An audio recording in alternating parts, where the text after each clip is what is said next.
کہ ہماری نعمتیں کم ہو رہی ہیں اور ان کی نعمتیں بڑھ رہی ہیں. تو عزیزو جہاں پہ قرآن نے جسے نعمت کہا ہے تو جو ہم نے نبی کی زندگی کا اتہاس اٹھا کے دیکھا اور عشیر سے لے کے غدیر تک تب ہم چلے تب ہمیں جا کے پتا چلا کہ اللہ نے ان نعمتوں کا ذکر نہیں کیا ہے بلکہ جن نعمتوں کا ذکر کیا ہے اسے ولایت علی ابن ابی طالب کہا جاتا ہے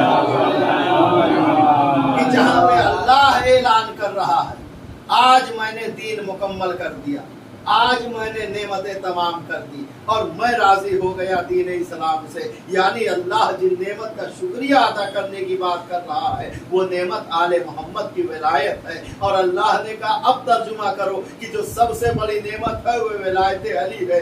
لئن شکرتم, اگر تم میری نعمتوں کا شکریہ ادا کرو گے تو میں تمہاری نعمتوں میں اضافہ کر دوں گا. مطلب کیا ہے کہ اگر غدیر کے دن تم نے ایک علی کی ولایت کا اقرار کر لیا تو پھر نعمتوں میں تمہاری اضافہ ہوتا چلا جائے گا. تمہیں قیامت تک پھر جو ہے ہادی اور رہبر نہیں ڈھونڈنے پڑیں گے. ایک علی کو مانو گے 12واں علی تمہیں حوض کوثر پہ پہنچا کے جنت کا مقام دلوائے گا. وَإِن كَفَرْتُمْ, لیکن اگر تم نے کفران نعمت کیا تو یاد رکھنا میرا عذاب شدید ہے. مطلب کیا ہے کہ اگر تم نے غدیر کے دن ایک علی کو چھوڑ دیا تو پھر پوری زندگی بھٹکتے رہو گے, تمہیں ہادی اور رہبر نہ ملیں گے. اور حد تو جب ہو جائے گی کہ ملا عمر اور بغدادی جیسے کو بھی تم خلیفۃ المسلمین مانتے ہوئے نظر آؤ گے. ایک سلوات پر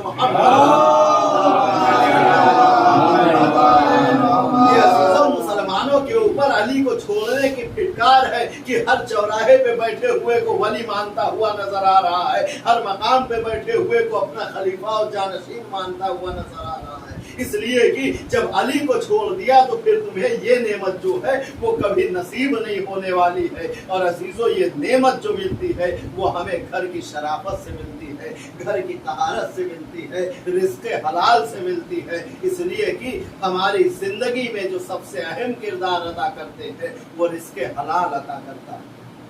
اس لیے کہ یہ وہ چیز ہے کہ جس کے اوپر اگر ہم نے دھیان نہ دیا, ورنہ عزیزو فرزند فاطمہ غریب زہرا اب حسین کو جینے کی تمنا تو نہیں ہے. یہ کہا جائے کہ حسین کچھ اور جینا چاہ رہے ہیں. عصر عاشور جو مولا نے خطبہ دیا ہے آخر میں, اور وہ بھی کس اثنا میں خطبہ دیا ہے کہ جب 71 جنازے حسین اٹھا چکے ہیں, اس میں بھی جنازے ایسے ایسے وزنی جنازے ہیں کہ کہیں پہ اکبر کا جنازہ ہے, کہیں پہ قاسم کی پامال لاش ہے, کہیں پہ اصغر کا خون اپنے چہرے پہ حسین مل چکے ہیں. حسین کے بدن کے اوپر 9951 زخم لگے ہوئے ہیں. اب حسین کو جینے کی تو چاہت نہیں ہے نازاداروں, لیکن پھر بھی حسین خطاب کر رہے ہیں, یہ بتاؤ کیا میں نے حلال محمدی حرام کر دیا ہے یا حرام محمدی حلال کر دیا ہے؟ تو عزاداروں ایک آواز آئی, حسین نہ تم نے حلال محمدی کو حرام کیا ہے نہ حرام محمدی کو حلال کیا ہے, بس تمہاری خطا اتنی ہے کہ بغضوں کا لے ابی حسین, ہم تم کو تمہارے بابا کے بغض میں قتل کر رہے ہیں. اب زہرا کے لال نے آواز دی, مجھے اے کوفیوں اور شامیوں مجھے پتا ہے کہ میری باتوں کا اثر تمہارے اوپر نہیں ہونے والا, اس لیے کہ تمہارے پیٹ جو ہے وہ حرام غذاؤں سے بھرے ہوئے ہیں. عزیزو جب ذکر حرام جاتا ہے تو پھر انسان تو کیا کوئی اور کیا, اگر امام بھی کوئی بات کہتا ہے تو پھر لوگوں کے دلوں پہ اس بات کا اثر نہیں ہوتا ہے. یہ وہ چیز ہے جو زندگی میں سب سے اہمیت رکھتی ہے. عزادارو 2 محرم الحرام ہمارے اور آپ کے درمیان سے رخصت ہو رہی ہے, اور یہ وہ دن ہے کہ جب زہرا کا لال کربلا کے اندر وارد ہوا ہے. اور عزادارو جیسے ہی حسین کربلا میں پہنچے ہیں نا, فرات کے اندر خیمے جب لگا دیے گئے, غازی عباس نے آواز دی, اے فوجی اشقیا خبردار, تمہارے گھوڑوں کی ٹاپوں کی آوازیں بھی خیموں کے اندر نہ جانے پائے, اس لیے کہ وہاں پہ علی کی بیٹیاں آرام کر رہی ہیں. عزادارو معاملہ یہ تھا کہ جب کوئی بھی لشکر آتا تھا تو سب سے پہلے وہ اپنی طاقت کا مظاہرہ کرنے کے لیے اپنے ہتھیاروں کو لہراتا تھا, اپنے گھوڑوں کو ہنہناتا تھا. عزادارو دشت کربلا ہتھیاروں کی جھنکار سے جو ہے وہ لرز اٹھتا تھا, اور جیسے ہی کوئی دستہ آتا تھا زینب طرف کے پوچھتی تھی, بھیا حسین کون آیا ہے؟ اور زینب حسین جو ہے سر کو جھکا کے آہستہ سے کہہ دیتے تھے اے بہن زینب یہ ہمارے خون کے پیاسے آئے ہیں، یہ ہمارے دشمن آئے ہیں، ہمیں قتل کرنے کے ارادے سے آئے ہیں۔ روایت کہتی ہے کہ شام ہوتے ہوتے جب دشت کربلا دشمنوں سے بھر گیا تو ایک مرتبہ چاہنے والی بہن نے گلے میں باہیں ڈال دی، اے بھیا اس بھری دنیا میں ہمارے دشمن اتنے آ رہے ہیں، کیا کوئی ہمارا چاہنے والا نہیں ہے؟ ایک مرتبہ حسین نے طلب کی آواز دی، ہاں بہن میرے بچپن کا دوست حبیب ابن مظاہر موجود ہے، بھیا پھر اس عالم غربت میں گناہ کیوں نہیں لیتے؟ ایک مرتبہ حسین نے خط لکھا اور لکھا، اے بھائی حبیب میری اور تمہاری دوستی کی گواہ میری اماں زہرا ہے، اے حبیب میں تمہیں زحمت نہ دیتا، میں نرغے عادہ میں گھر چکا ہوں، لیکن کیا کروں میرے ساتھ علی کی بیٹیاں ہیں، اے حبیب اگر ہم بے وطنوں کی مدد کرنا چاہتے ہو تو روز عاشورہ عصر عاشور سے پہلے کربلا پہنچ جانا، ورنہ روز قیامت ملاقات ہوگی۔ والسلام حسین خط بند کرنے لگے۔ زینب نے آواز دی، اے بھیا حسین ایک جملہ میری طرف سے بھی بڑھا دیجئے، اتنا لکھ دیجئے کہ اے حبیب زینب یہ کہتی ہے آنے میں ذرا جلدی کرنا، کہیں ایسا نہ ہو تمہیں تاخیر ہو جائے اور فرزند فاطمہ ذبح کر دیا جائے۔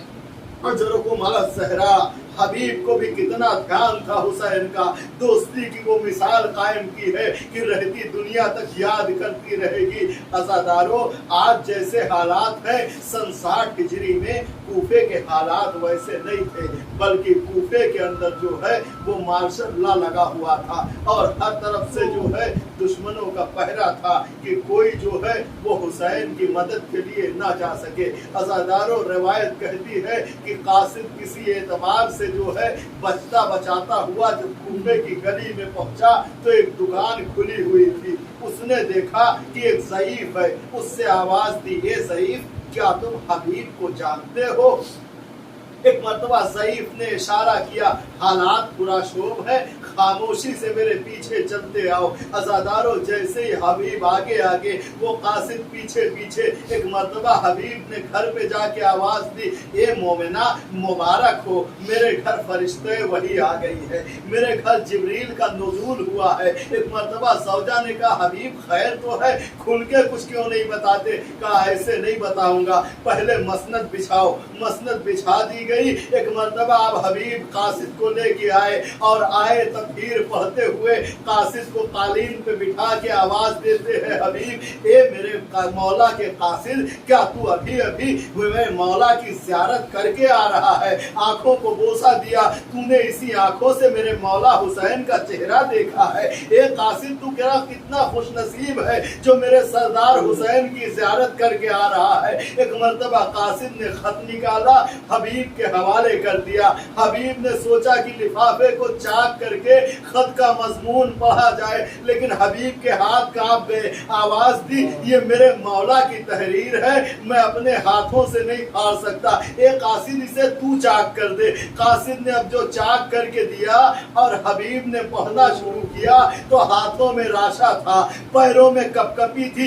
زوجہ نے طلب کے پوچھ لیا، اے حبیب اس سے پہلے بھی حسین کا خط آتا تھا لیکن آپ اتنا بے قرار نہیں ہوتے تھے، آج کیا حالت ہے کہ آپ کے ہاتھوں میں راشا ہے، آپ کے ہاتھوں میں کپ کپی ہے؟ آواز دیے مومنہ، میرا مولا جب پہلے خط لکھتا تھا تو مضمون الگ ہوتا تھا، لیکن آج جو خط لکھا ہے اس کا مضمون بڑا الگ ہے۔ پہلے جو خط ہوتا تھا تو حسین لکھتے تھے انا حسین ابن علی الی حبیب ابن مظاہر، لیکن آج جو خط لکھا ہے اس کا انداز بدل دیا ہے، لکھا ہے انا حسین ابن فاطمہ الی الرجل الفقیہ حبیب ابن مظاہر۔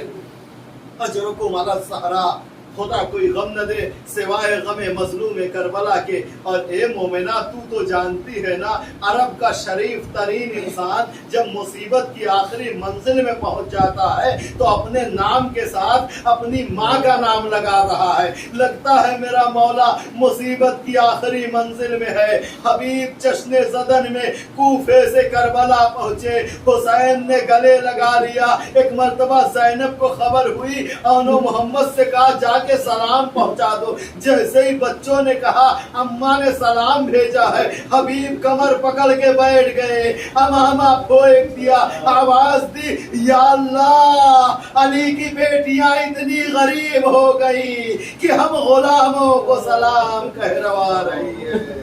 وَسَيَعْلَمُ الَّذِينَ ظَلَمُوا أَيَّ مُنقَلِبٍ يَنقَلِبُونَ وتقبل منا انك انت السميع الدعاء اللهم خص انت ولا ظالم بالله مني والتبهير ولن ثم الثاني والثالث والرابع اللهم لن يزيد ابن معاوية خامسا ولن عبيد الله بن سعد وابن مرجانة وعمر بن سعد وشمرا وآل أبي سفيان وآل زياد وآل مروان ولعن